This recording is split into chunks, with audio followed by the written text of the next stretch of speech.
Hi, welcome to this Open Security Summit session in January 2024. And just to start the year in a bang here on cybersecurity, we're gonna, we have James who's basically going to talk to us about, his views of battling the coming wave and understanding cybersecurity in 2024. And what a bunch of waves we have coming our way in 2024, right? So over to you. Cheers, thank you very much. Yeah, so I like to approach this I've called this battling the coming wave, understanding cybersecurity in 2024. I want to make this session as open to as many people as possible. So hopefully it will cover a broad spectrum, but the theory is the same for everyone, right? So realistically, I suppose for me, it's important to start with why I'm here and why I'm talking to you. So I'm James Dell. I'm Associate Director and Head of Technical Architecture for Planet IT. We're an MSP and a value-added reseller based in Oxfordshire. What that really means is my job day to day is dealing with lots of different businesses and their cybersecurity needs across a spectrum from 10 user businesses through to 10,000 user businesses. And I get to see both what vendors offer in the space and get to see pre-release and things that as customers you don't get to see. I also get to see all the challenges, and I have to kind of be able to swap out multiple hats. So having been in the IT space for a long time and having run my own systems and run large organizations, I get quite a unique way to look at it. And I think what I enjoy about doing this is I get the opportunity to tell you how we're seeing the world. And there's no right or wrong answer with this cybersecurity stuff. There's just being secure and not being secure, right? And I think what I want to talk about today is kind of that approach. And realistically for me, we are uniquely placed to do that. I have to do the arbitrary side because my business are allowing me to do this on their time. So Planet IT, we are a one-stop shop for all things IT. So if you haven't heard of us before, go look us up. We're here to help. Ultimately, we've got a large team of cybersecurity experts, and that's where Planet started. 20 years ago, we were a reseller of security products, and we still offer security services, which is why I get to be involved in lovely things like this. And there's the arbitrary slide of all the people that trust us. You'll see some names of them, but realistically, we offer our services to clients across the spectrum. But you can see some of those household names who use Planet IT on a day-to-day basis. But let's get into the meat of the bit while we're actually here, right? So I want to talk about the state of security as we enter 2024, right? So when I wrote this presentation a couple of weeks ago, we're coming out at the end of 2023, and there's this kind of shift going on, right? And I've referred to that as that wave. There is a change in approach, and there's a few things that we'll see. So when I'm talking to businesses across the spectrum, this kind of generic statement I've written covers most businesses that I'm talking to, regardless of whether they have an internal security team, an internal IT team also covering security, whether they outsource it. Most businesses have several point products which are not integrated and do not share threat intelligence or intelligent responses, detection, prevention. It's all completely manual, done by the team who are generalists with some security specialisms. Most businesses aren't lucky enough to have a full CISO and a full internal SOC. Most businesses are kind of mix and matching with their IT teams. Most businesses will also have multiple gaps in their security strategy and their risk profile coverage. And the board aren't ultimately aware of these risks. So if I highlight some key words in there, right? So several point products. I'm going to talk about point products a lot during this. And what I mean by point product is a product that solves a challenge specifically. It might be a network security challenge. It might be a data sovereignty challenge, but ultimately they're individual point products. They're not a platform. They don't share intelligence. Manual is the big thing that we've got to get away from in 2024. Anything you have to do manually, you're going to make mistakes on. And the reliance on generalists is becoming more and more of a problem. 15 years ago, when I was running systems and living the dream, being an IT manager, you could get away with having someone who sort of knew security because the threats were so much simpler to deal with. You can't get away with that anymore. And ultimately, anywhere you've got gaps, you've got problems. But we are all going to be left with gaps anyway. We just have to know where they are. And ultimately, everyone from your senior management through your board level need to be aware of those risks and take responsibility for them. They're not just an IT or a security problem. They are everybody's problem. So this is my kind of where we need to be, right? It's that it's that mountain we've got to climb. If we're reaching that peak, the top of Everest, this is where we've got to. So we have a secure suite of integrated products which share threat intelligence, analytics, and actions, and are integrated with a 24/7 managed detection and response service backed by a proven security partner, leveraging AI and ML at all levels of security. We have minimal gaps in our security strategy, but we understand the risk profile and the coverage, and our board accepts the risks. So those key changes that we're looking for this year, we're looking for that suite of products. We're looking for shared threat intelligence. We're looking for integrated 24/7 managed detection and response, which I'm going to come on to later. We're going to look at using AI and ML for the right reasons and not the wrong reasons. And ultimately, we're looking to have minimal gaps, but we are always going to have gaps. Any business that tells you that they have their security completely sewn up and there is no risk is lying. Anyone who says, yeah, we've got everything covered, obviously isn't checking everything, because nobody, even the biggest business in the world that invest all this money in products, tools, technology, they still have gaps there, and there's still known accepted risks that the board will sign off on. And it's realistically, it's about knowing that and about scaling that to fit your business and your business needs. You cannot be going into a 100-user business, an SME, SMB, trying to spend Barclays kind of money. It's not going to work. You've got to be able to scale that and know where you can loosen and where you can allow some of those gaps to occur. And that's obviously where it becomes key. And what I'm seeing a lot in the space as I'm talking to people, especially as we left 2023, was they don't really understand what their gaps are. They don't really understand what the products they've got do. They've got products that kind of do the same things as well that overlap. And that's where we come into this kind of point product problem. So coming on to that, I kind of I like the OSI model. I've kind of pulled that into 7 layers of security, right? And I think there's an important reason for doing that, because what I want to do is I want to talk about what these 7 layers are. So from my interpretation, again, this is all open to interpretation, as all things are when it comes down to this. Let's start with the human layer. We'll start at the top of that lovely inverse pyramid. The human layer is kind of realistically the most vulnerable layer. We're focusing on the human element in an organization. We're focusing on people. We're focusing on the way they interact, the way they work. We're talking about employees, contractors, and anyone else that interacts with our systems and services. They are naturally a security threat, right? Human error is the biggest risk we're ever going to see, but ultimately that pairs really nicely with a lack of knowledge. So what we need to be looking at is making sure that we are protecting the human layer, right? So when I talk about the human layer, there'll be products like KnowBe4, Fishline, Sophos, Fishthreat. Those are the kind of products you'll see that come into the human layer. These are products that are very much focused on how we train the human and how we get the human to be protected. You may well have some of these in your organization. There's lots that fit into that category. The slide was getting a bit noisy with all the different logos, so I've tried to cut it down as much as possible. Once we get away from the physical human, we look at the perimeter layer, right? We're looking at the layer that kind of builds that fortress up. We're talking about firewalls there in most cases, or some kind of network protection unit. So we're talking about the big names, your Cisco's, your Palo Altos, your WatchGuard, Sophos, and there's many others that sit in that space. Ultimately, this is where any sort of IPS services, intrusion protection, all that kind of stuff is running in that perimeter space.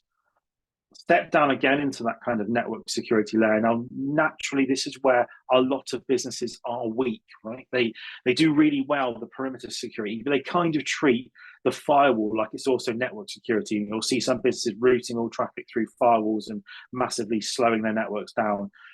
Network security has its own space, and it's critical in managing kind of the interconnectivity and that protection between devices and ultimately between segments of your business, right?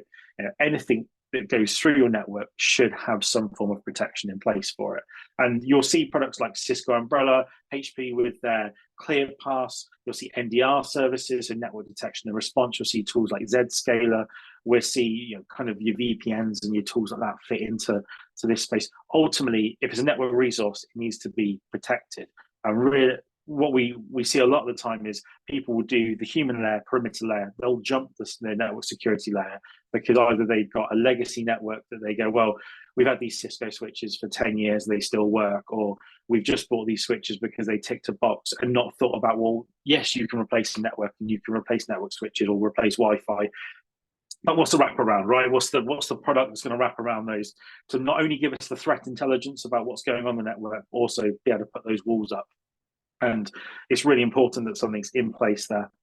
Underneath that, we've then got our application security layer. And again, this is a layer where, depending on what kind of business you are, you either will have a load of protection on, or you'll have nothing.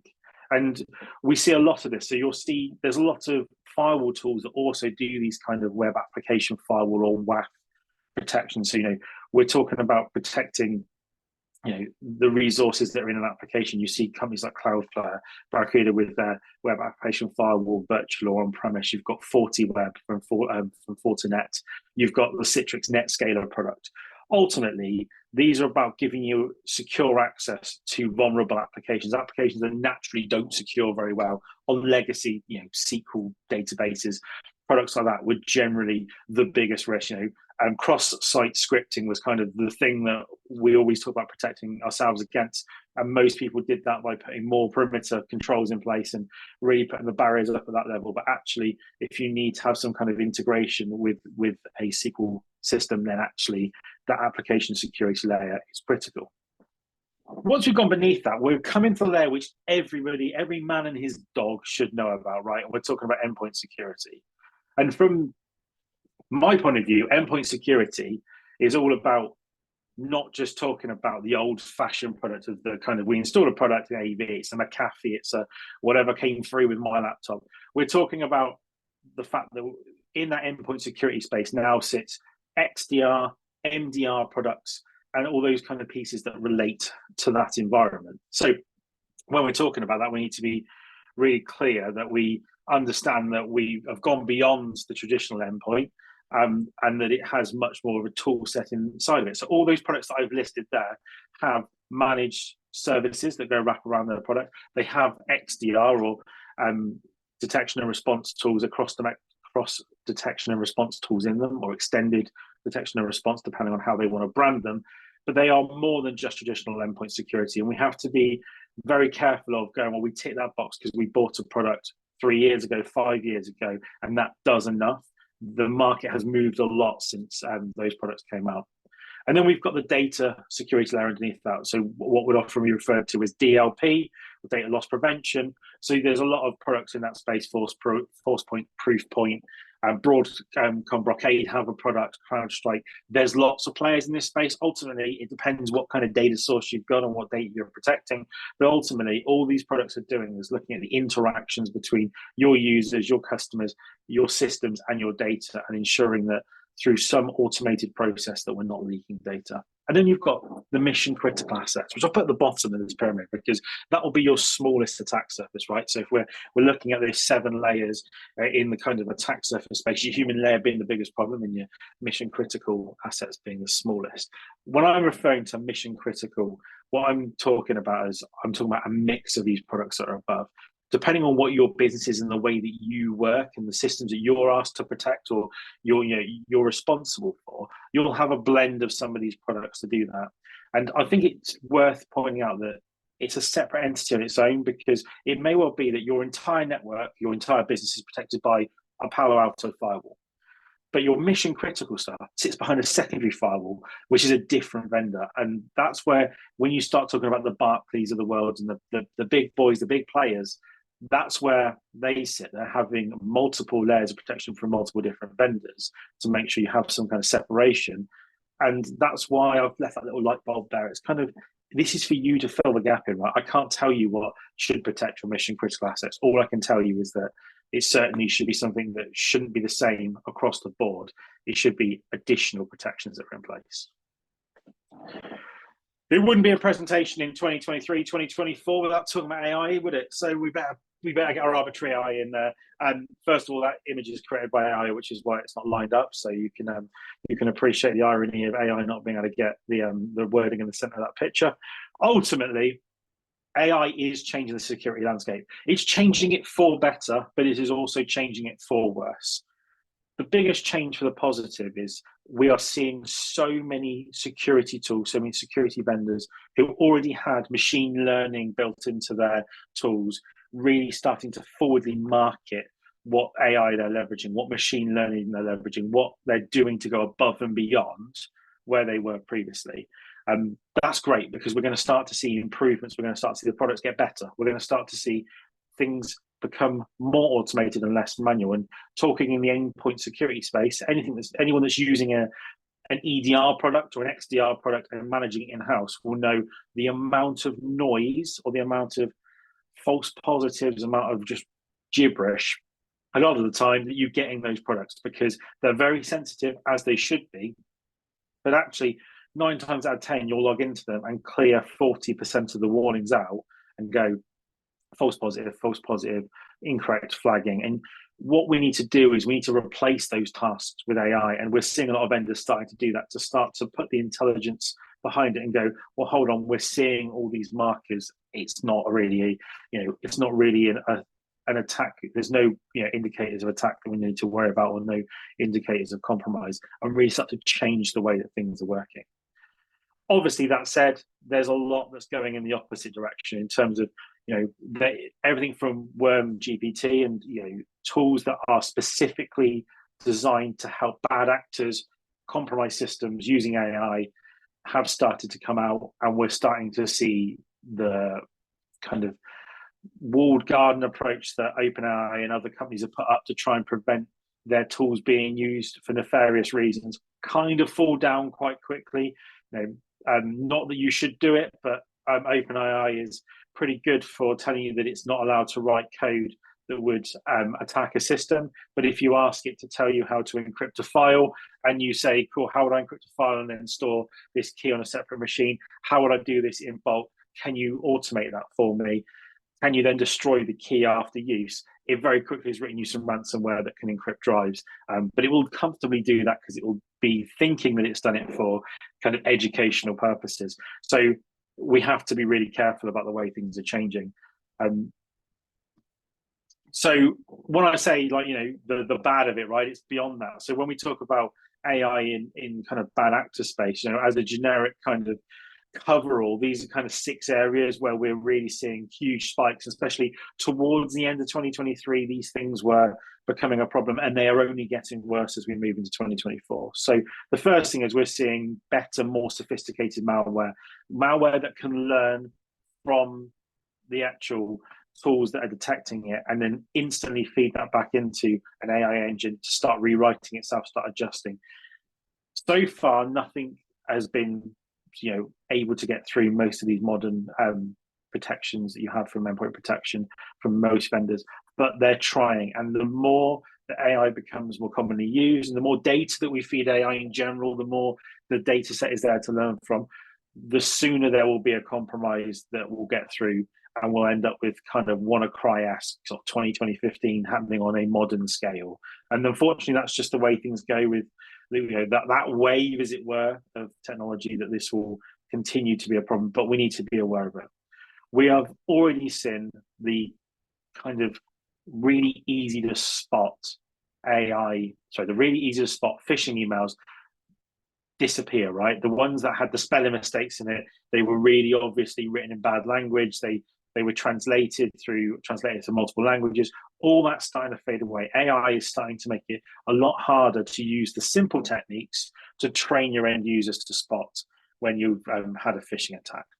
Now, because of that, when I talk about that top layer, that human firewall, that human protection piece, we need to be so much better now about how we train our users. We can't do the lazy piece that we've done for the last 10 years and gone, well, if it looks like it's written badly, it probably is. Or if it doesn't look quite right. AI is making it so much easier for these bad actors to generate really convincing phishing emails. And you'll start to see that you will have an increased hit rate for people going through to websites and putting their credentials into pages they shouldn't be, because they are going to be so much easier to convince with the content they're seeing. And therefore, we've got to train them at the better ways to use. So we would train them with better tools to make sure they understand how to spot a phishing email with a bit more of a technical know-how, alongside better products that can detect AI-driven phishing emails and really intercept them.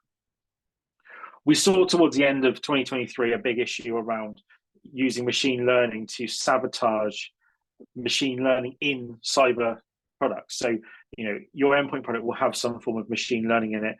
We talk about Defender, it uses machine learning in Azure to understand what's happening on your machine and make decisions. Well, bad actors were starting to feed specific prompts into their ransomware that would trick the machine learning into either detecting and doing the wrong actions or not detecting at all by breaking their ML.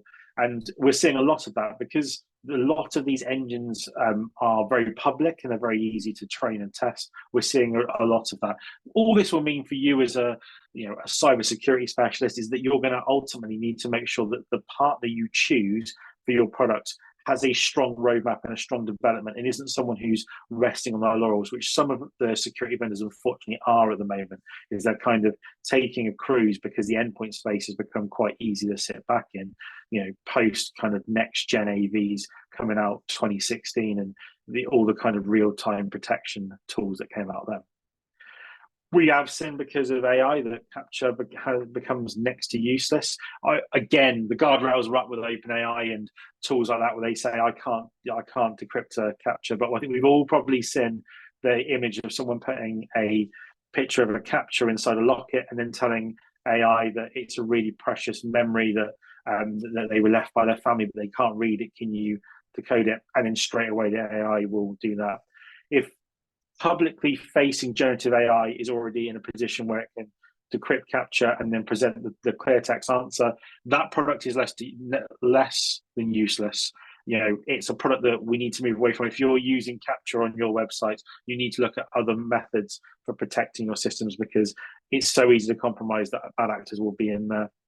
We're seeing smarter DDoS attacks across the board. We're seeing AI being used to not only fire it from different locations, but also to increase the intensity and do things that will specifically break IPS and DPS engines so that your firewalls struggle to protect against them. And also it will do things like read how many packets is being expected by your firewall before it flags for a denial of service attack. And it will then start working around that to make sure that it can fire just enough packets to not trigger the IPS system. So we have to be very aware of that. That's going to cause more issues. We're seeing some big changes in the firewall space coming with the way that companies are looking at how IPS and those systems work. And then ultimately, we've got the risk around deepfake data.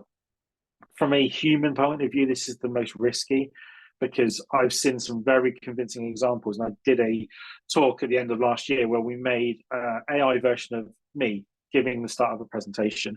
That took me about 2 minutes of time giving it some audio and some pictures, and it was a very convincing fake for not a lot of time, not a lot of money. With that technology, it would not be hard for someone to call up my team and tell them to do something with an AI, me doing something and real-time processing audio and video to make it look like me and essentially fake what I'm doing now.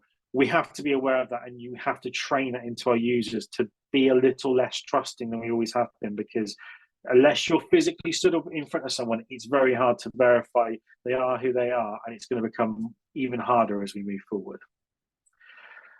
I wanted to talk about this real world example because a lot of what I've said is kind of like, oh, it's theoretical, right? It's this, it's that. This was started as something that was done as part of a university project and actually has then spiraled into something that's much bigger and much worse, right? So a university group were able to convincingly, from the audio files coming from an iPhone, recording the key presses on a MacBook Pro keyboard, return the keystrokes. So essentially generate a keylogger using just the microphone on the device. They did that with 95% accuracy using an iPhone within 3 meters of the keyboard of a MacBook Pro. They then did the same development, but did it for Zoom, as we're using today, and they got 93% accuracy. This simply shows how easy it is for AI to be used to suddenly remove the kind of security risks we naturally think about. We all seen Mr. Robo and stuff like that and talk about keyloggers and someone plugging a USB in or a cable that's compromised. Well, now it could just be as simple as they get a bit of malware onto your phone that you may not be able to detect. and suddenly it's recording all your key presses, and the AI is able to work out from your key presses what you're typing. Now, initially, as I said, this started off as a university program, but we have seen some real world cases where people have replicated this work.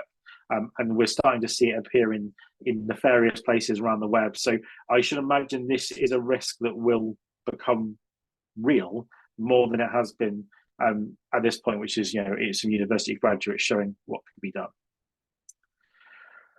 So what should you be looking for in your security vendors, and how should they be using AI, right? So I've talked about the bad actors, I've talked about, where it is, but what should we be asking for from our vendors in 2024? So the big thing is that any product you buy or any suite of products you buy should have integrated machine learning and AI in the detections. That should be there naturally. You shouldn't have to pay extra for it. It shouldn't be an option. It shouldn't be like Microsoft Copilot is. It shouldn't be an additional license. It should be bedded in, right?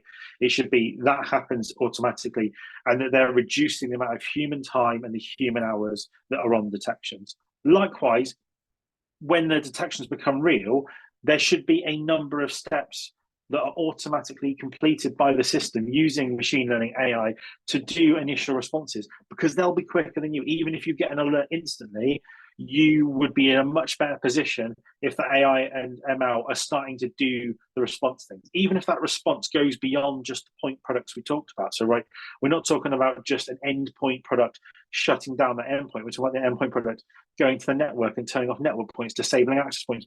The AI machine learning needs to be leveraged to give you that cross-network approach or global approach, as it were, if everyone's working from home, and remove the kind of integrated into single product barrier. We should also be expecting all of our vendors to be using AI machine learning to improve efficiency and to learn from the data they get. We should expect to see a lot of requests or a lot of changes of terms and conditions from products when you sign up for them, where they say that they will use the data they get anonymized from your detections to help train and make their system better. We should be also then seeing a reduced amount of touch time with these products. Even if your only role is security focused, the actual traditional approach that you had should start to decrease. You should spend less time looking through alerts and less time touching the product, and thus decreasing your overall cost. We shouldn't be seeing these machine learning and AI add-ons as an additional cost to the product. If we are, then the vendors we're working with aren't doing things right. They're essentially dragging us into additional cost. We should also then be seeing this being used for beyond just the response and more into vulnerability management. There is a lot of vulnerability management products out there. Most of them will just scan your network. Many of them will tell you what you need to do. No, very few of them will just go and do it. And we need to start seeing more of that. We need to start seeing, the products go out and go, I found a vulnerability and I've mitigated it, or can I mitigate it? And you press yes and it goes off and does it. In most cases from the CVEs, it knows what actions need to be taken. So the fact that it goes, here's an alert, you go and fix it, is kind of the software being lazy. And ultimately, we should be all replacing repetitive tasks with automation. If you're doing a task more than once or twice in any of your security products, you need to find a way to use AI or machine learning to integrate a replacement for those repetitive tasks. I talked about the wider risks. I sort of touched on the wider risks of AI, and I could go through war and peace on this, but I'm not going to. What we essentially have here is 10 things that we need to be aware of from a security, but not a traditional security approach. So I'm not talking about protecting systems here. I'm talking about as AI becomes more prevalent across all of our products that we're using. So we saw today with the launch of Copilot from Microsoft for SME and SMB that everybody now who's a 365 customer has access to Copilot in their environment if they choose to buy it. But straight away, by saying that they have access to that, as a security professional, I sit back and go, well, we've got a number of things that we need to think about. The first thing is, who's using this training information? Who's learning from the data that comes from our system? And what's the risk of us losing data through it? So is there any chance that someone can reverse engineer the AI engine that's being used by Microsoft and spit back out the data that we've been putting through Copilot? It's a question.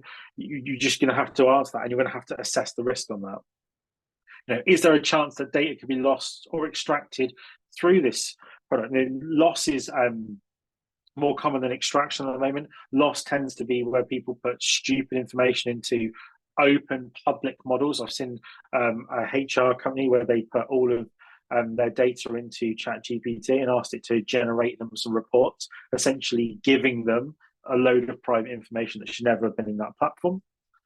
Likewise, we need to understand about what data this is learning from, right? So I have a demo environment for Microsoft 365, which is actually full of rubbish, to be honest. But if my Copilot is learning from all that rubbish that's in there, it's going to learn bad data and bad behavior. And ultimately, we need to understand when we're buying any product, anything from whether that's your CRM system, if your business is looking at an AI integration, an AI-driven change, as a security professional, going, where is this data going? Is it bad data? Is there a chance? We need to understand who's developing the product. All of these AI tools have been developed at speed. And let's be honest, we all know if you do something quickly, you do it badly. So we've seen that with a number of bugs that have been in the first couple of versions of the ChatGPT product. We've seen it with the Lambda product from Facebook, or Meta as they want to call themselves now. There is a problem with rushing these things out. There is inherent chance of mistakes or of vulnerabilities. And as a security professional, we need to look and going, does running at this, yes, it will probably give you a business gain, but is that business gain coming at too high of a risk?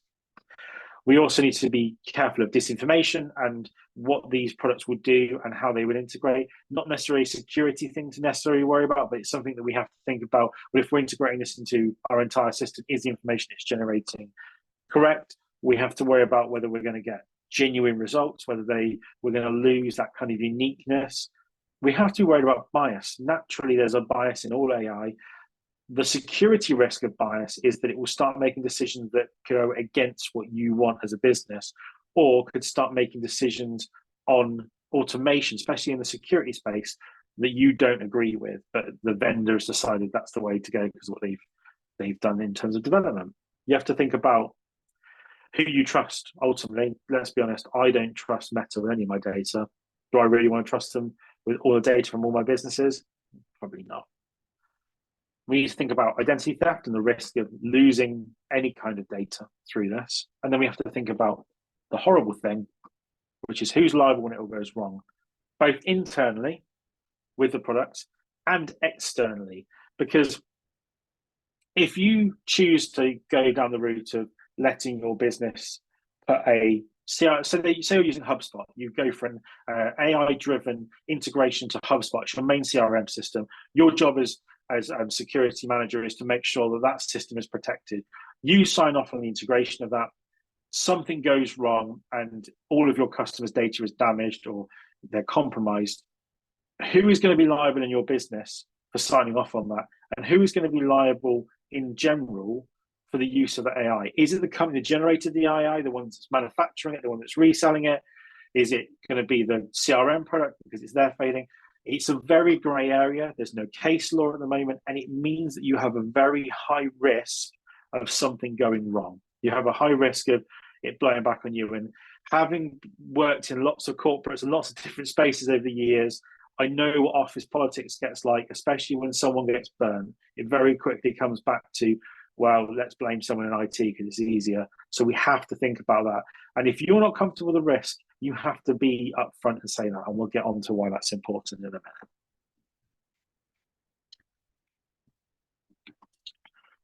So I talked about that kind of promised land at the start, right?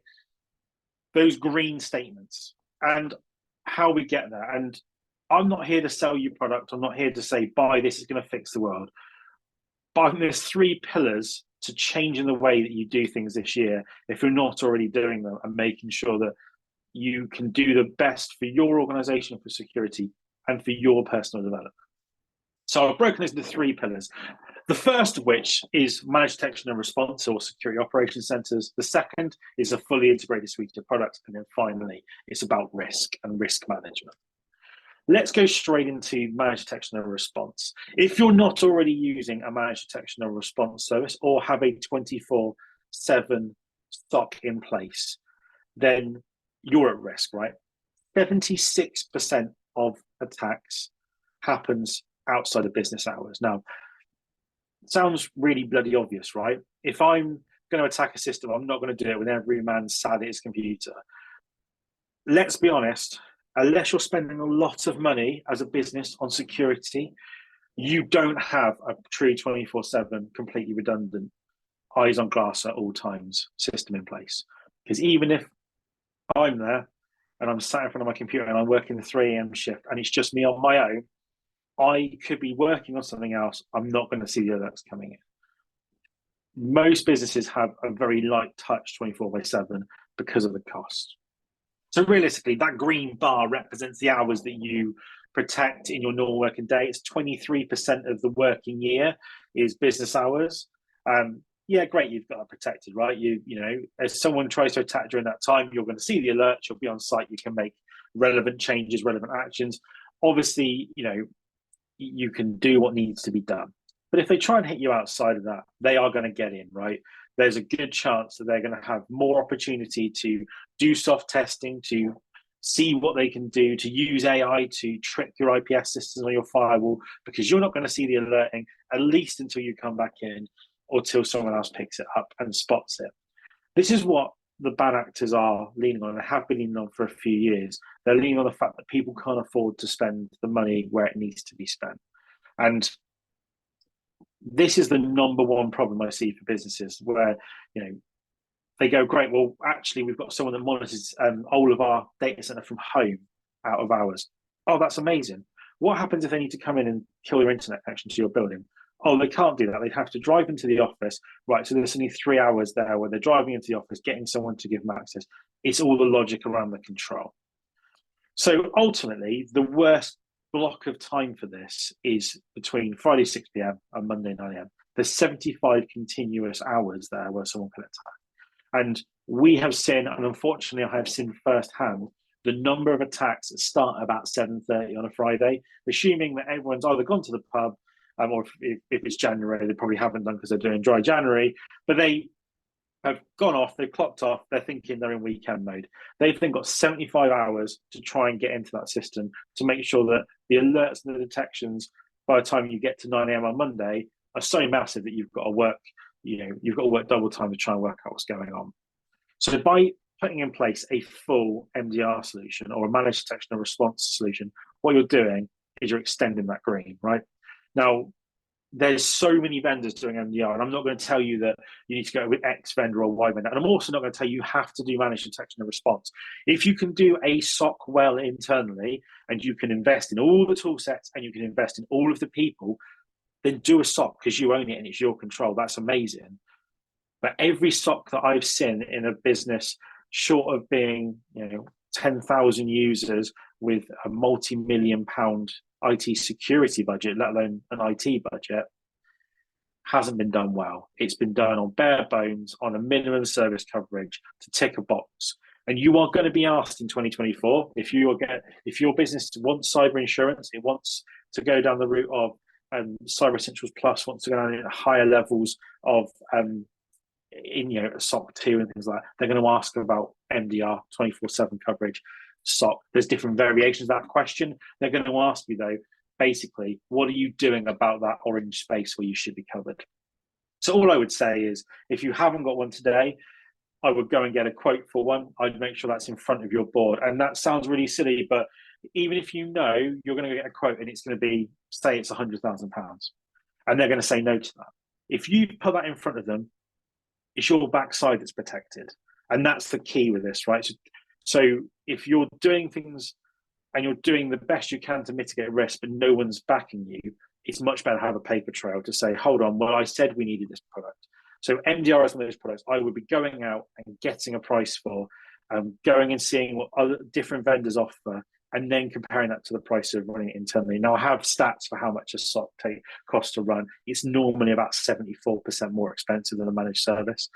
Most managed service vendors give you access to the best talent in the world because they're working for them rather than working for a business and having all the challenges. So if you're a security specialist, you know, a threat hunter working for a Sophos or a CrowdStrike is a much better career than being stuck in a business where you're kind of pigeonholed. So you'll see that the best talent in the world has already moved to a lot of these MDR centers. Some of the best threat hunters that I've ever worked with sit inside those solutions. They were external previously, and they're now been lured in by that. So definitely go and do that. Again, if you can afford to do a SOC, cost it out, get it in place. But if you've not got a 24/7, 365 eyes on glass solution, whether that be manned by you or manned and backed by a contract with someone else, you're in a bad position. So that's pillar one, right? So if we can tick off pillar one, we can then do pillar two. Now, I talked about the start, this stack, right? And you'll notice I've highlighted a few products, and this is nothing to do with me being like, oh, I really like these products. I've highlighted in this a stack of products that would integrate with the CrowdStrike suite. So if we went to CrowdStrike as a product set or a suite of products, you can use all the products highlighted in red and tick across the layers. Now, there is an application security product they offer, but it wasn't on the list of the ones I left there, which is why that's blank. What you can see, though, is it gives you flexibility. So we could have CrowdStrike as our DLP and our endpoint security product. We could have CrowdStrike as just our endpoint product, but then use Proofpoint, Zscaler, Cisco for our firewalls, KnowBe4 for our human firewall, and we can integrate those. And the big difference is that's a single platform, and something like CrowdStrike will integrate all of that data together, and the view you get on it is analytically driven from this is your business and the data, and the threats are coming together and giving you complete visibility. Now, some of you on this call will be going, right, okay, well, I can do that with my SIEM tool. I've got all these reports I've generated, and I've custom built this, and I've integrated this using this integration tool, this via an API. I do a data extract from here. That's great, but you're probably the only person that can manage that for your organization. What I'm talking about with the approach of a security suite in 2024 is you need to put that reliance on a vendor. It shouldn't be down to a custom built environment that you've put in place, because I know, sitting in this space and working with vendors, they fall out all the time, and it's very easy for an API that for a product that you've been using for a long time to disappear, or someone to buy out a product and your access as an end user disappears. When you look at something like the relationship that CrowdStrike has with these vendors, they're tied with financial agreements where Cisco can't tomorrow drop support for CrowdStrike. They would have to continue to support it for a number of years, and you would know that path's coming and have time to make decisions and make changes. But ultimately, it's all about visibility. Businesses that will continue to get hit by ransomware, cyber attacks, will continue to be the ones that are at risk in 2024, will be the ones that have separate point products and just go, right, I only buy X, Y, and Z. None of them talk to each other properly. None of them share threat intelligence. And ultimately, if you're putting an MDR service around it, the MDR team can't see all that data. If you went to CrowdStrike for MDR and you had all these things in red highlighted, or a variation of that, they could see all that data. If there was something happening, they would be able to respond to you via their MDR service and go, hold on, we've seen X happen. We've seen that flag through the firewall, through this, through there. We've solved it this way. However, if you just have the CrowdStrike product and no integration, they ain't going to see that, and they're going to have nowhere to progress on. So that's pillar two, right? Let's get a fully integrated suite of products. Let's get a managed detection and response or security operations center that can use that fully integrated suite of products as much as we can do and tie those two together. We're nearly stable at that point, right? The final one we need to look at is accepting and knowing your risks, or accepting and known risks. And there's 8 steps to accepting and knowing risk as far as I'm concerned. The first one is understanding and defining the scope of your systems, of what you're protecting, or what you're expected to do, what your organization needs to protect, where your IP is, where your risks are. Set that scope first. You then need to identify what risks are posed at a high and low level against all of those systems. You need to understand your risk profile against every system, against everything you do, because if you don't, you're going to have a gap because it's what you're not looking at. You then do a full analysis of that risk, and I would say do some kind of ratio matrix and look at, whether that it's low risk, high risk, whether it's highly likely, not likely at all, and grade them all. Once you've done that, you'll have a risk assessment that will be really powerful, because it will show you where your highest risks are. Your highest perceived risks are, and where your lowest perceived risks are. But you'll have a essentially a matrix of all those risks. That will form that risk evaluation, right? That will form something where you go, how much of this risk are we willing to accept? How much of this risk do we feel we can't accept? And then I'd expect you to turn all of that data into 2 documents.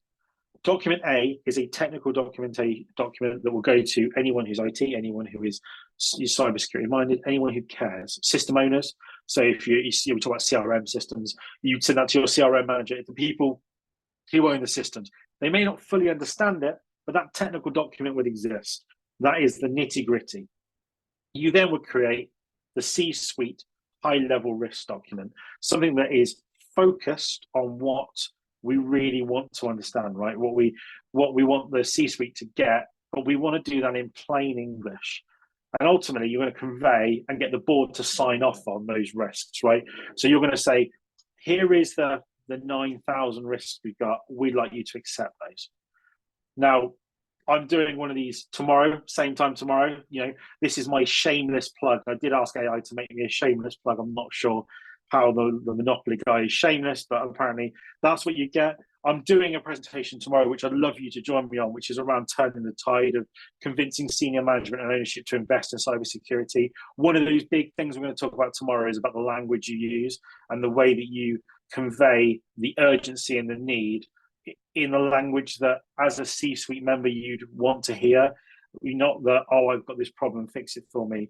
You need to have the right language. And I think when I talk about step 6 here and conveying and signing off the risk by the board, if you do that in the right way, more than likely, you'll get a lot of money to go and solve those risks, because ultimately they won't want to accept those risks. So they will deem a load of them unacceptable, and they will say, right, half of that list I don't want to see again, go and solve it. Here's a pot of money to go do that. The number of times that I've been in a meeting where businesses have said to me, oh, we've been asking for an MDR solution for 2 years. And I've been told we're not allowed to do it. It's too expensive. And we've gone in and framed that conversation differently with the C-suite and gone, this is the offset. This is what you could be doing differently. This is where you could be saving money. This is what it would do for your brand reputation. Suddenly they go, okay, there's £100,000, go and make that. We don't want to see those risks again. So you ultimately take action, you resolve those risks for step 7. And then finally, you're going to repeat steps 1 through 7 after you've done any kind of work on those acceptable risks. So just because you've gone and bought an MDR solution, or because you've gone and integrated a new firewall because you've made changes, doesn't mean you solved the problem. You still need to go back through. You already should have a defined scope. Your scope may have changed. You may have added products or changed things. You need to do the risk assessment, go through the analysis, reevaluate, redocument, and then reaffirm with the board. And hopefully the second time you do that, it should be a positive conversation, not a, we're in a bad place, can you help us? Or I have these risks. It should be, look what we've done to make things better, aren't I good? And that's where you want to be. And ultimately then you can take a pause. I would then see the step 8 repeated normally every 6 months, or when you have a major change in your system. So if you're going to move CRM provider tomorrow, or if you're going to launch a load of new services in the cloud, you're going to move cloud provider, you're even going to move hardware vendor. You've been a Dell house for 20 years, you're going to start buying Lenovo's. You would then do that risk assessment at that point, because there is inherent risk that you're bringing into the business. But you don't need to continually do this. It's doing this and going, right, every 6 months is a fine cadence for a business that's not changing. The risks will change, but that time between should be enough for you to manage, as it were. But yeah, definitely if you're looking to find some more information out about how you convey that information to board level, join me tomorrow and I'll go over that in more detail. So we come full circle, right? So I showed you this at the start. This is my, where we need to be in 2024. And this is, I'd love if every business that I spoke to by the time I get to December in 2024 talks to me in these terms about their, when I say, tell me about your security landscape, a conversation that I have probably 10 times a day with different companies. Tell me about your security landscape. I'd like to say we have a secure suite of integrated products which share threat intelligence, analytics, and actions, are integrated with a 24/7 managed detection and response service, backed by proven security, leveraging AI, machine learning at all levels, and there's minimal security risk. We've got a strategy in place. We understand it, and our board understands it. It's those green bits. if I can have those conversations, one, I can probably retire at Christmas, which would be lovely, because it means we've done our job really well and everyone's nice and safe. But it also means that the tide is turning, right? It means that we're moving away from that kind of hamster wheel that we've all ended up in for so many years of new threat occurs, new product gets deployed, new threat occurred, new product gets deployed. You just end up in this continued cycle. And ultimately, we're seeing that with the way the vendors work, right? There is more drive now for an integrated suite of products. There wasn't that. One of the first to do it was probably Sophos back in 2015, where they launched their Sophos Central product and they started integrating their products together slowly. Pretty much everyone's taking that mindset now, but most of them now are backing it with a SIEM tool underneath that you don't see necessarily the running of, but you get all the benefits from. And ultimately, that's where we like to be. So yeah, if you can leave it with anything, try to take that statement forward and make sure that your security key can align to that in 2024. Obviously, I've talked through a lot today, and I do talk really fast. I appreciate that. I've got to try and make sure I'm done within the hour. So if you do think, oh, actually, what you said here, it's really resonated with me, or actually, I'd like to understand a bit further what you mean here, I'm really open to conversations. You can find me on LinkedIn. Really easy. I'm James Dell. You can't miss me. You can also email me. You can get me through Teams. Genuinely, feel free to reach out. I've spoke to people after the last summit that I did, and it's really beneficial to share ideas. Like, I get so much exposure to things in the role that I'm in. It's amazing, but actually sometimes it's quite limiting because I don't necessarily get to speak to you guys because I'm normally speaking to C-suite and people who maybe don't care about cybersecurity as much in the way that passionate individuals who'll give up their evening will do. So with that, I just want to say thank you. I'm open to taking any questions after I open the chat to see if I can see them. But yeah, if you have any questions, please feel free to ask. But if not, I really appreciate you giving me your time today.